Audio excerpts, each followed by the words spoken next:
Shalom friends, ఈరోజు September 27 అంటే రాజా రామ్మోహన్ రాయ్ అనే గొప్ప వ్యక్తి చనిపోయిన రోజు. అతడు ఈ భారతదేశానికి ఎంతో మేలు చేశాడు. ముఖ్యంగా విగ్రహారాధనకి వ్యతిరేకంగా పోరాడాడు. అలాగే అన్నిటికన్నా ముఖ్యంగా సతీ సహగమనం కొరకు చాలా పోరాడడం జరిగింది. సతీ సహగమనం కొరకు అతడు ఎంతో వేదన చెందాడు.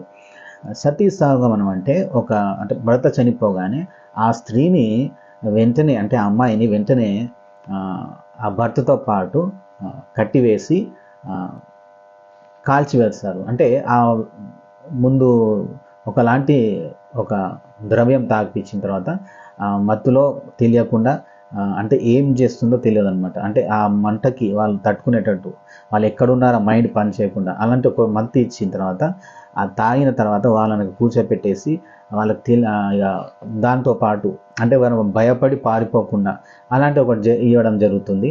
దాని తర్వాత ఆ సతీ సహగమనం అంటే ఆ భర్తతో పాటు ఆ చితి మీదనే కూర్చోపెడతారు. అక్కడనే అతనితో పాటు ఆమెను కాల్చివేయడం జరుగుతుంది. ఒకవేళ ఆ మంటలు తట్టుకోలేక ఒకవేళ మత్తు దిగి మంటల్లోంచి బయటికి రావాలని ప్రయత్నం చేసినప్పటికీ బయట ఈటలు పెట్టుకొని రెడీగా ఉంటాం. పెద్ద ఈటతోని ఆయన మళ్ళీ పొడిచి ఆ అగ్నిలోకి ఆమెని విసిరివేయడం జరుగుతుందండి.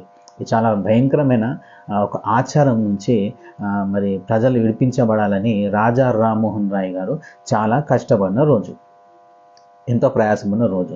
రాజా రామ్మోహన్ రాయ్ కంటే కూడా ముందు విలియం కేరీ గారు చాలా ప్రయాసపడ్డారు. చాలామంది మిషనరీలు ప్రయాసపడ్డారు. విలియం కేరీ గారు తన జీవిత కాలంలో తన చుట్టుపక్కల ఉన్న ప్రదేశాల్లో మాత్రమే ఒక 300 మందిని తన జీవిత కాలంలో అట్లా కాల్చివేసినప్పుడు చూశాడంట. అంటే చూడండి, ఎవరంటే ఈ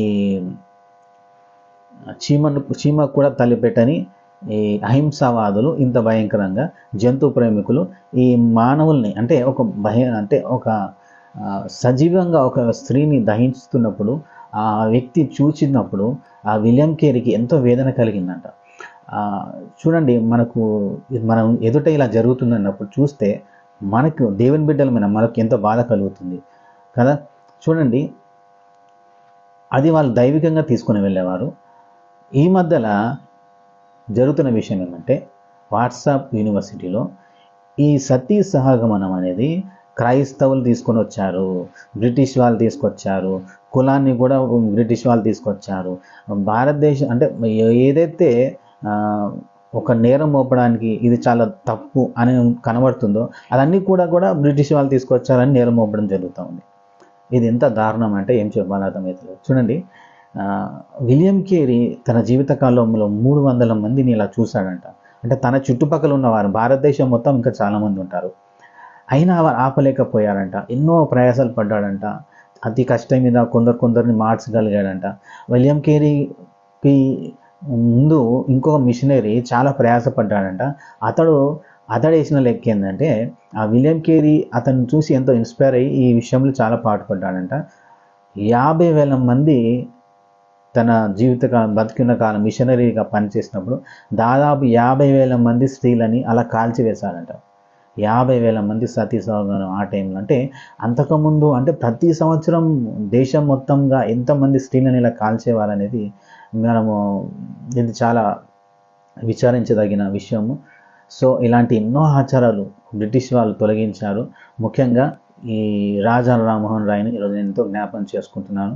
అలాంటి గొప్ప వ్యక్తులు మన దేశంలో పుట్టడం మరి ఈ దేశం చేసుకున్న మరి పుణ్యం అనుకోవాలి. ఎందుకంటే వాళ్ళ బాధలు, వారు ఎవరైతే ఆ స్త్రీలు బాధపడి వీటి గురించి మొరపెట్టినప్పుడు దేవుడు ఇలాంటి వ్యక్తుల్ని, ముఖ్యంగా మిషనరీలని ఈ దేశానికి పంపించాడు. కారణం ఏంటంటే ఇలాంటి ఆచారాలని రూపుమాపాలని దేవుడు మిషనరీలను పంపించినందుకు మళ్ళీ ఇలాంటి అన్యులు కూడా లేవడం జరిగింది. సో అలా పాటుపడుతున్న ప్రతి ఒక్కరి పేర్లు జీవగ్రంథంలో రాయబడింది. మరి అన్యుల పేర్లు మాత్రమే వస్తాయి బయటికి, కానీ దేవుని బిడ్డలు ఎవరైతే పాటుపడ్డారో వాళ్ళ పేర్లు రాకుండా జాగ్రత్త పడతారు. ఏదైనప్పటికీ వాళ్ళ పేర్లు, దేవుని బిడ్డ పేర్లు పరలోకంలో వాళ్ళు చేసిన ప్రతి మేలు రాయబడి ఉంది. మొత్తానికి రాజా రామ్మోహన్ రాయ్ గారు అన్యుడైనప్పటికీ ఇంత ప్రయాసపడి వాళ్ళ కోసం కష్టపడ్డాడు. సో దేవుడు ఇలాంటి వారిని లేపాలని కోరుతా ఉన్నాను. మంచి చేసి మేలు చేసి కీడును అనుభవించడానికి మీరు పిలువబడ్డారని ఇదే మీ కొరకు మరి దేవుని వాక్యం సెలవిస్తుంది. దేవుడు అందరూ దీవించును గాక. ఆమేన్.